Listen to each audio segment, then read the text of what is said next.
তো আপনি কি সতর্কতা বজায় রাখবেন এই এইচএমপিভি মারণ ভাইরাস থেকে নিজেকে রক্ষা করার জন্য?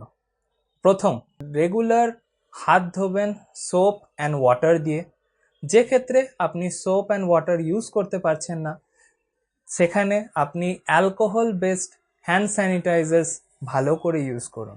সেকেন্ডলি, যখনই আপনি কোনো ক্রাউডেড প্লেসে যাচ্ছেন, প্রথমত ক্রাউডেড প্লেস আপনাকে এই মুহূর্তে যত সম্ভব বর্জন করা উচিত।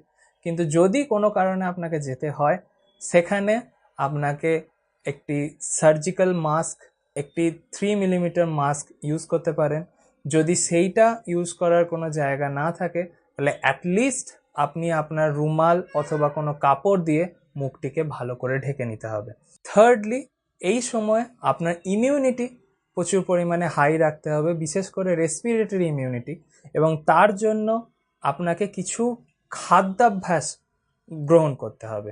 তার মধ্যে মেন হলো খাবারের মধ্যে প্রচুর পরিমাণ সাইট্রাস ফুড, সাধারণ ভাষায় লেবু জাতীয় ফল, যেমন লেবু, কমলা লেবু, কলা, এই ধরনের ফল আপনাদেরকে ইউজ করতে হবে, কারণ এর মধ্যে প্রচুর পরিমাণে ভিটামিন সি অ্যান্ড অ্যান্টিঅক্সিডেন্ট আছে, যেটি রেসপিরেটরি ইমিউনিটি তৈরি করতে সাহায্য করবে।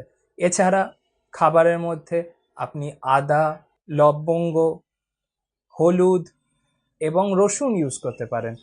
এটির মধ্যেও প্রচুর পরিমাণ অ্যান্টিঅক্সিডেন্ট গুণ রয়েছে, যেটি আপনাকে রেসপিরেটরি ডিসঅর্ডার থেকে বাঁচাবে।